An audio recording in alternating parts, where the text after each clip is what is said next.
Guys, আসসালামু আলাইকুম। আশা করি আপনারা সবাই ভালো আছেন। আজকে আবার নতুন একটা ভিডিও নিয়ে হাজির হলাম। আর আজকে আমি মুরগির মাংস দিয়ে পরোটা বানাবো। আশা করি এটা আপনারা আগে কখনো কেউ খাননি। আর আজকে আমি বানাবো। এটা কিন্তু আমরা অনেকবার খাইছি, খেতে কিন্তু খুবই মজা লাগে। তো এখানে কিন্তু আমি 1 কাপের মতো ময়দা নিয়েছি। আর আমি কিন্তু এই কাপের 1 কাপ ময়দা নিয়েছি। আপনারা যেরকম বানাবেন সেই অনুযায়ী কিন্তু কমিয়ে অথবা বাড়িয়ে নিতে পারেন। এবার এর দিয়ে দেবো আমি হালকা পরিমাণে লবণ দিয়ে দিব। এখানে কিন্তু আমি হালকা পরিমাণে লবণ দিয়ে দিলাম। আর দিয়ে দেবো একটু সাদা তেল। এখানে কিন্তু আমি অল্প পরিমাণে সাদা তেল দিয়ে দিলাম। এবার এই শুকনো উপকরণগুলো একটু আমি ভালো করে হাত দিয়ে আগে মাখিয়ে নিব। আর এবার কিন্তু আমি অল্প অল্প পানি দিব আর একটা ডো তৈরি করে নেব। আর আপনারা কিন্তু চাইলে এখানে আটাও ব্যবহার করতে পারেন। আমার ঘরে কিন্তু ময়দা ছিল, যার জন্য আমি ময়দা দিয়েই বানাচ্ছি। এবার আমি একটা ডো বানিয়ে নিব। তো এই দেখুন আমার কিন্তু একটা ডো বানানো হয়ে গেছে। এবার কিন্তু আমি একটা ঢাকনা দিয়ে এটাকে আমি 10 মিনিটের মতো রেস্টে রেখে দিব। আর এই পরোটার পুরটা কিন্তু আমি রেডি করে নিব। দেখুন বন্ধুরা, এখানে কিন্তু আমি পোল্ট্রি মুরগির কিন্তু বুকের মাংসের অর্ধেক নিয়ে নিচ্ছি। আর সেটা কিন্তু আমি ব্লেন্ডারে দিয়ে কিমা করে নিচ্ছি। আর এই দেখুন, আর এখানে কিন্তু আমি চুলায় একটা কড়াই বসিয়ে দিয়েছি আর জাল ধরিয়ে নিচ্ছি। আমাদের কড়াই কিন্তু গরম হয়ে গেছে। এবার দিয়ে দেবো পরিমাণ মতো সবজি তেল। আমাদের তেল কিন্তু গরম হয়ে গেছে। আর এখানে কিন্তু বন্ধুরা আমি একটা আলু কিন্তু সিদ্ধ করে ম্যাশ করে নিচ্ছি। এবার আমি মুরগির কিমা কিন্তু দিয়ে দিব তেলের ভিতরে। আর এটা দিয়ে কিন্তু আমি হালকা পরিমাণে লবণ দিব। এখানে কিন্তু আমি হালকা পরিমাণে লবণ দিলাম। এবার এটা কিন্তু আমি 2 মিনিটের মতো ভেজে নিব।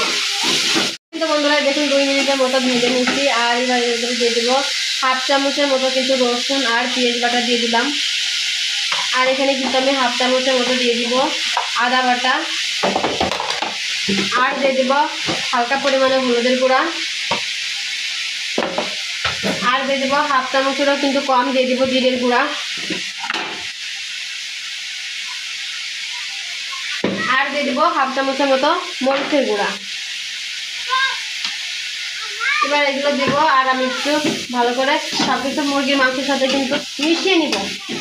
কিছুক্ষণ ভেজে নিচ্ছি। এবার আমি সিদ্ধ করে রাখা আলুটা দিয়ে দেবো। আর আপনারা কিন্তু চাইলে এখানে আলু নাও দিতে পারেন। আমি কিন্তু আলুটা দিয়ে দিলাম। আর দিয়ে দেবো হালকা পরিমাণে টমেটো সস। এখানে কিন্তু আমি হালকা টমেটো সস দিলাম। এবার আমি এই আলু আর মুরগির মাংস ভালো করে কিছুক্ষণ ভেজে দেবো। তো আমাদের পরোটার পুর কিন্তু রেডি হয়ে গেছে বন্ধুরা। এবার কিন্তু আমি এটা নামিয়ে নেব। আর এই দেখুন কালারটা কত সুন্দর আসছে। 10 মিনিট পর আর আমি কিন্তু এটাকে 10 মিনিটের মতো কিন্তু রেস্টে রেখে দিয়েছিলাম। আর এই দেখুন কতটা সফট হয়ে গেছে। এবার কিন্তু এখান থেকে আমি ছোট ছোট করে লেচি কেটে নেব।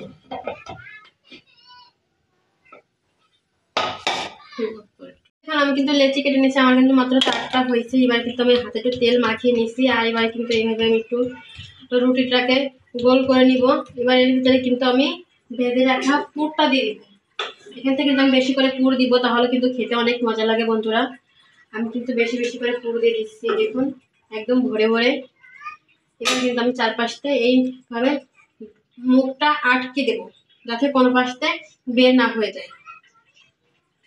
দেখুন আমি কিন্তু চারপাশটা একদম ঘুরিয়ে ঘুরিয়ে আটকে দিচ্ছি। এবার এটা কিন্তু আমি বেলে নিব। আলতোভাবে বেলতে হবে বন্ধুরা, তা না হলে কিন্তু ফেটে বের হয়ে যাবে না। আমি কিন্তু আলতোভাবে বেলে নিব। আমাদের কিন্তু পরোটা বেলা হয়ে গেছে। আর আমি কিন্তু চুলায় একটা প্যান আগে থেকেই বসিয়ে দিয়েছিলাম আর তেল দিয়ে দিছি। এবার কিন্তু আমি আস্তে আস্তে জাল দিব আর 2 পিঠি কিন্তু লাল লাল করে ভেজে নিব। তেল দিয়ে কিন্তু 2 পিঠে ভেজে নিচ্ছি। আর এই দেখুন কালারটা কত সুন্দর আসছে। আর এবার কিন্তু আমি সবগুলো এইভাবে বানিয়ে নিব। তো এই দেখুন আমাদের চিকেন কিমা পরোটা কিন্তু হয়ে গেছে। তো চলুন এবার আমি আপনাদের একটা ছিঁড়ে দেখাই। আর এখান থেকে কিন্তু আমি অর্ধেক আগে খেয়েই ফেলেছি, এত মজা হয়েছে।